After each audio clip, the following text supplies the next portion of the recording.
Good morning, everyone. I'm excited to present our research, a comprehensive framework for aerosol classification, where we are majorly working with the Asia continent. Now, why does it matter? Atmospheric aerosols are tiny particles suspended in the air that significantly impact climate change, air quality, and human health. Yet, accurately classifying them has been a major challenge. Here's how our three approaches work together. We are using the AERONET inversion dataset. After data cleaning and filtering, first is the baseline model where the SMOTE algorithm will be used. Then we have also explored the autoencoder where UMAP and GMM gives us the best result, which we will see in the process pipeline of the autoencoder. And also at the last we also explored the quantum machine algorithms which can work and give us a better result.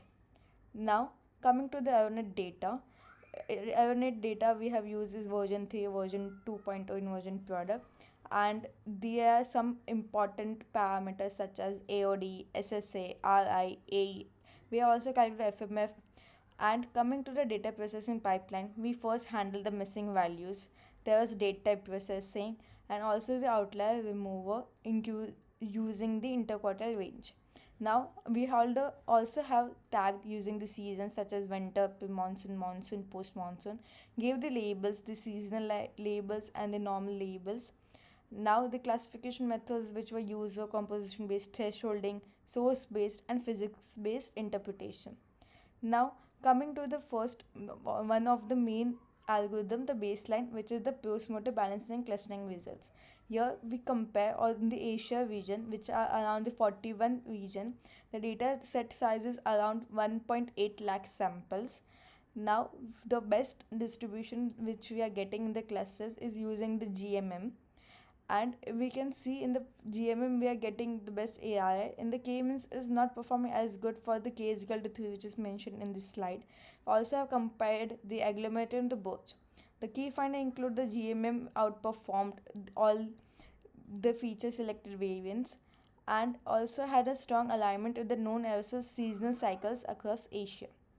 We see if the three clusters which are mentioned for the Caymans, which are majorly the maritime biomass and dust, and we can see the seasonal variance where the winter biomass is dominant and the spring dust increase. Let's see the other methods now. Now, our autoencoder UMAP clustering pipeline. So, this section of our project deals with the progression and optimization of a clustering pipeline using autoencoders and UMAP. So, we had about three stages. In our initial stage, we just initialized our autoencoder. Now, what does our autoencoder do? It compresses the data and rebuilds it entirely. So, our data had about 42 features. We shortened that, we compressed that, and made it into a latent space. But it resulted in a suboptimal Sellout score of 0.137. So in our next stage, we improved the autoencoder. We had a deeper architecture, and this significantly improved our performance, which making the sellout score of 0.39. Then in our next stage, we added the UMAP integration. Now, what does UMAP do? UMAP takes high dimensional data and converts into a smaller dimension by keeping the close points close and the far points far for each separation. So the result is optimal. So this resulted in our sellout score to be 0.4966. Then in our next stage, we modified the UMAP parameters. We fine-tuned them to achieve the best sellout score of 0.6389. Then, in the final stage, we took our GMM model on the optimized UMAP embeddings and identified five clusters with a BIC of minus 8521. Now, BIC is a Bayesian information criteria. The lower the BIC, the better the model. Since we have a negative BIC, our model is working pretty good.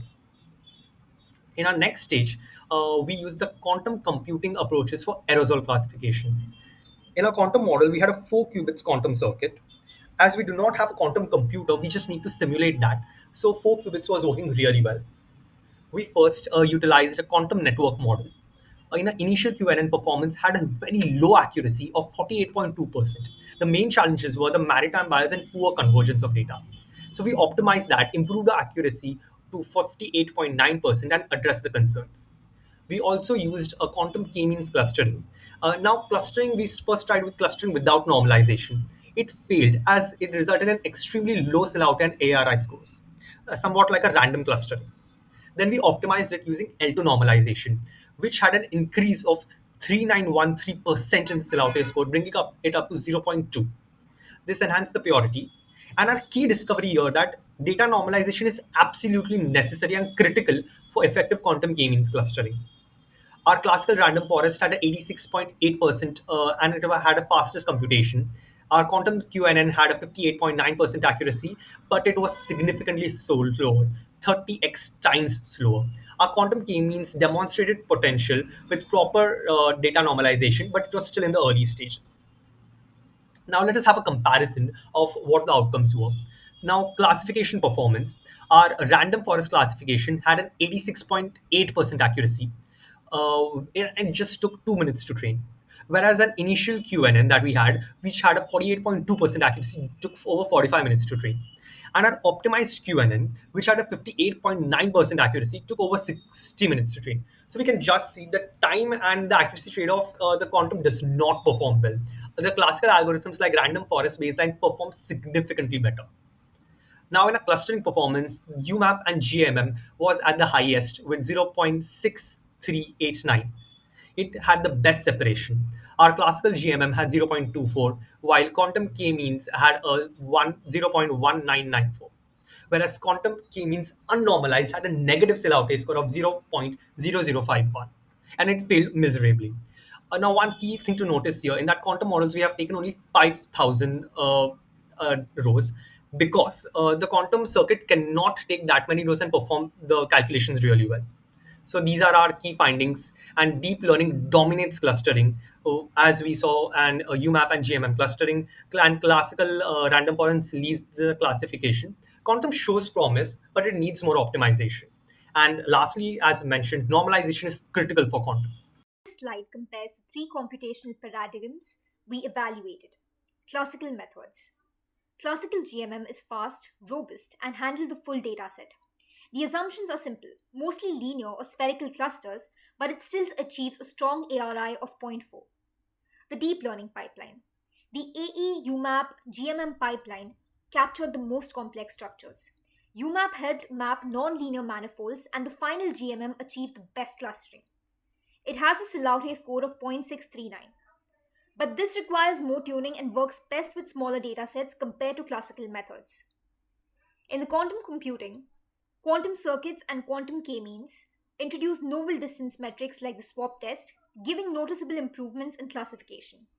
But quantum was 30 to 45x slower and limited by qubit counts. Still, it represents a new direction for atmospheric clustering. Overall comparison, in summary, classical gives scalability, deep learning gives best separation, and quantum offers innovative distance metrics that will become more powerful as hardware evolves. Here I will be highlighting two things: computational efficiency and the physical meaning of the regimes. Efficiency: classical clustering was extremely fast. GMM processed the full 186,000 dataset in 30 minutes. Quantum took 30 to 45x longer because of the simulation overhead and the limited qubits.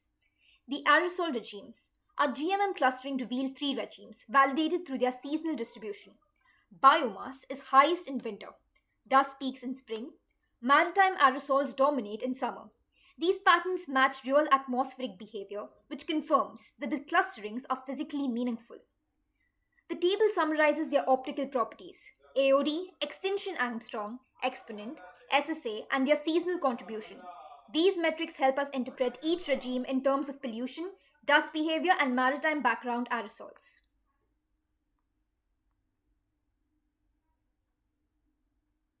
On this slide, I'll summarize our three major findings. Computational efficiency. Classical methods like Birch and GMM turned out to be extremely fast and scalable. They handled over 180,000 samples in minutes, which makes them ideal for large-scale atmospheric datasets. Quantum methods are much slower right now, but they do show strong potential as hardware improves. The aerosol insights. Using GMM, we identified three meaningful aerosol regimes: biomass, dust, and maritime. These regimes show very clear seasonal trend. Biomass peaks in winter, dust in spring, and maritime aerosols dominate in summer. The quantum potential. Even with the hardware limitations, quantum k-means still captured meaningfully patterns. This shows that quantum computing can contribute to complex environmental analysis as it matures. With this, we conclude with our research paper presentation. Thank you.